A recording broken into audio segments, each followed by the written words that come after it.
여러분 안녕하십니까? 대선을 34일 앞두고 열린 첫 TV 토론이 조금 전 막 끝났습니다.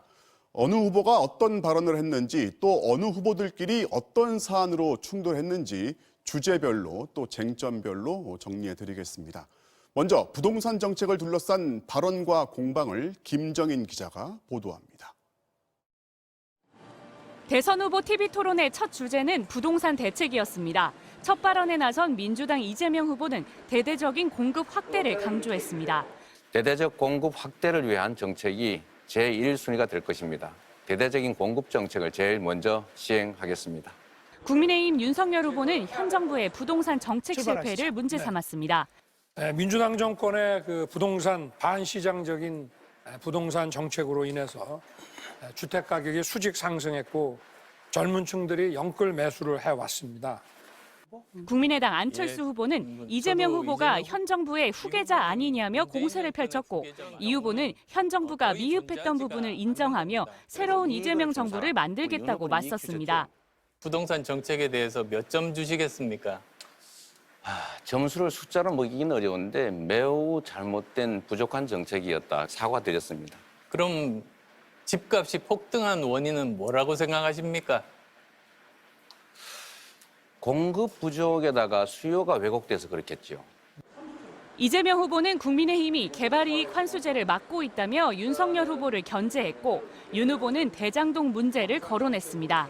이번에 개발이익 환수법을 제정하자고 했더니 국민의힘에서 막고 있어요. 그래서 제가 우리 윤석열 후보님께 이 자리에서 개발이익 환수법 좀 찬성하시고 입법하라고 한번 말씀해 주시면 좋겠습니다. 반시장적인 정책도 문제지만 이런 특정인에게 천문학적인 특혜를 주는 이런 부분에 대해서 국민들이 관심을 많이 가지고 계시고 정의당 심상정 후보는 윤 후보의 종부세 폐지 입장을 비판하고 나섰습니다. 종부세는 세금 폭탄이라서 폐지하겠다 이렇게 말씀하셨어요? 25억 사는 분이 50만 원 세금 내는 거를 폭탄이라고 이야기하니까 제가 다 부끄럽습니다. 종부세는 그냥 폐지하는 것이 아니라 재산세와 두 개를 합쳐가지고 합당한 과세를 하겠다 이렇게 말씀을 드렸습니다. 당선 이후 부동산 문제 해결을 위한 첫 과제로 이재명 후보는 대규모 공급 확대를, 윤석열 후보는 대출 규제 완화, 안철수 후보는 자가 보유율 확대, 심상정 후보는 집값 하향 안정화를 꼽았습니다. MBC 뉴스 김정인입니다. 네, 후보들 사이에 목소리가 높아진 건 역시 후보 본인과 가족을 둘러싼 여러 의혹을 두고 공방을 벌일 때였습니다. 대장동 사업, 김건희 씨 7시간 통화를 두고 벌어진 거친 공방을 김민찬 기자가 정리합니다. 도덕성 공방의 포문은 윤석열 후보가 대장동 의혹으로 열었습니다. 시장으로서 이 대장동 개발 사업에 대해서 어쨌든 들어가는 비용과 수익을 정확히 가늠하고 설계하신 거는 맞습니까? 또 최근에 언론까지 다 검증했던 거예요. 검찰까지 다 수사하고 있는데 이런 얘기 다시 하시면서 시간 낭비하기보다는 윤 후보의 설계 책임론이 이어지자 이 후보는 김만배 씨와 윤 후보의 관련성을 부각시키며 맞받았습니다. 해당받을 수 있는 최상한선이 캡을 씌우지 않고 이렇게 설계를 했다는 것 자체가 이게 문제 있는 거 아닙니까? 내가 한마디만 하면 윤 후보 죽는다 이렇게 얘기하잖아요. 네. 부친의 집을 그 관련자들이 사줬지 않습니까? 그것도 이익이잖아요. 아니, 저는 그렇습니다. 아무런 이익이 없었던 점들을 보면 네. 오히려 윤 후보님이 더 책임져야 되지 않을까 싶은데요. 윤 후보에 대해선 부인 김건희 씨의 녹취록이 토마에 올랐습니다. 심상정 후보는 안희정 전 지사의 성폭력을 두둔한 김건희 씨의 2차 가해 발언에 대해 윤 후보에게 공식 사과를 요구했습니다.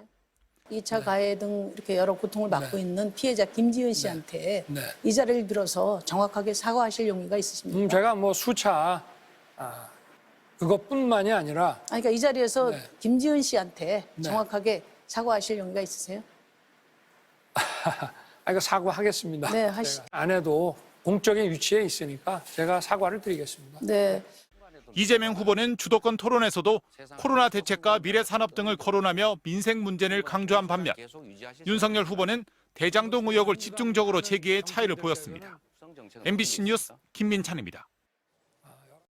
네, 사자 토론이었지만 누가 누구를 작정하고 겨냥했는지는 선명하게 드러났습니다. 또 이재명 후보는 정책과 공약을 강조했다면 윤석열 후보는 의혹 검증에 공을 들였습니다. 각 후보들의 토론 전략을 최경재 기자가 분석합니다. 여야 대선 주자들은 토론 시작 전부터 저마다 준비된 후보라며 자신감을 내비쳤습니다. 이 위기 극복에 최적화된 후보가 누구일까? 긴장할 게 뭐 있겠습니까? 대통령 선거 지금부터 시작이다. 10년을 공부했죠. 이번 토론에 대한 배우자의 조언을 묻자 이재명, 윤석열 후보의 답변이 엇갈렸습니다. 잘하고 오세요 그랬습니다. 응원 안 해주던데요? 첫 토론부터 대장동 문제로 충돌한 두 후보. 윤 후보는 작심한 듯 주도권 토론에서 주어진 시간을 전부 대장동 공세에 투입하며 이 후보를 몰아붙였고 이 후보도 반격했습니다. 합쳐서 3억 5천 넣은 사람한테 1조 가까운 이익이 돌아가게 설계를 했냐 이걸 묻는 겁니다. 저축은행 대출 비리는 왜 봐줬을까? 우연히 김만배의 누나는 왜 아버지의 집을 샀을까? 여기에 대해서 답을 못 하시네요.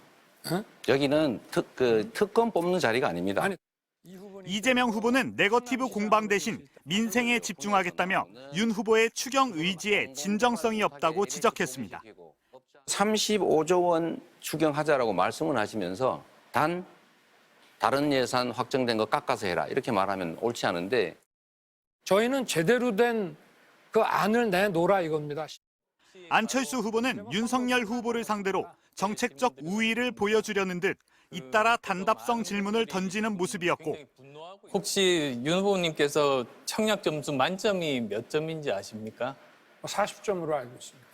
예, 84점인데요. 84점에. 예. 정의당 심상정 후보는 부동산 정책에서는 이재명 후보를, 외교 안보 정책에선 윤석열 후보를 겨냥했습니다.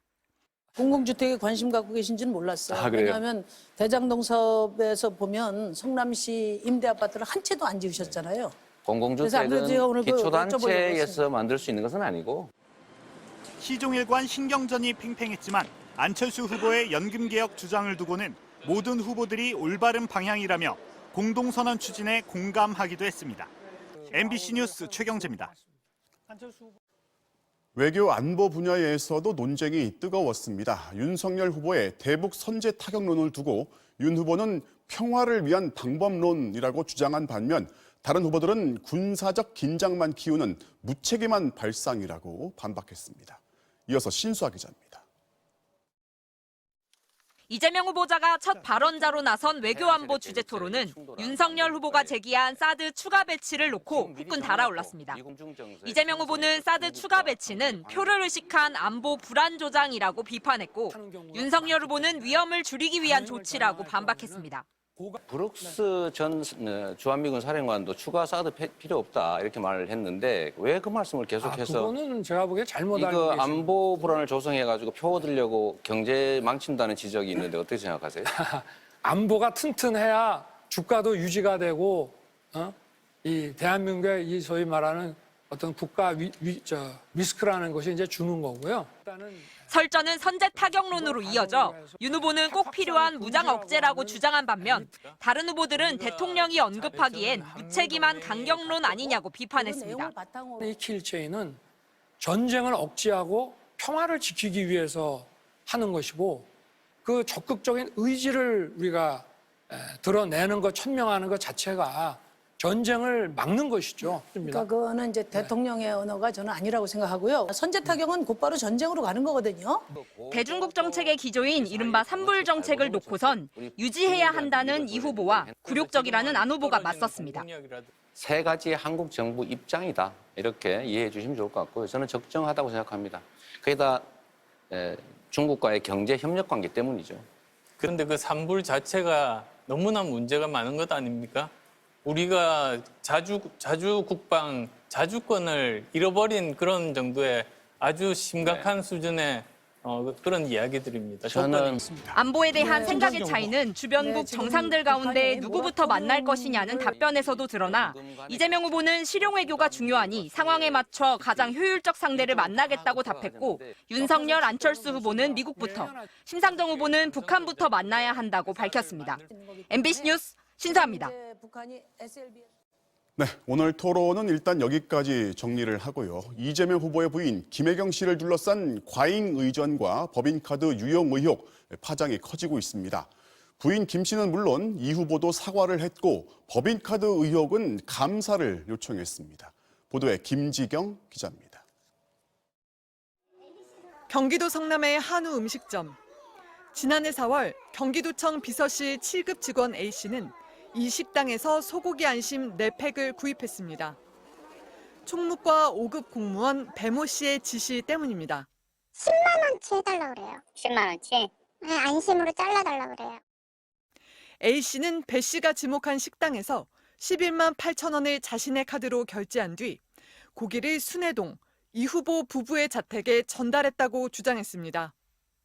그리고 다음 날 점심, 배 씨는 같은 식당을 찾아가 전날 결제를 취소하고 경기도 법인카드로 똑같은 액수를 다시 계산했다고 밝혔습니다.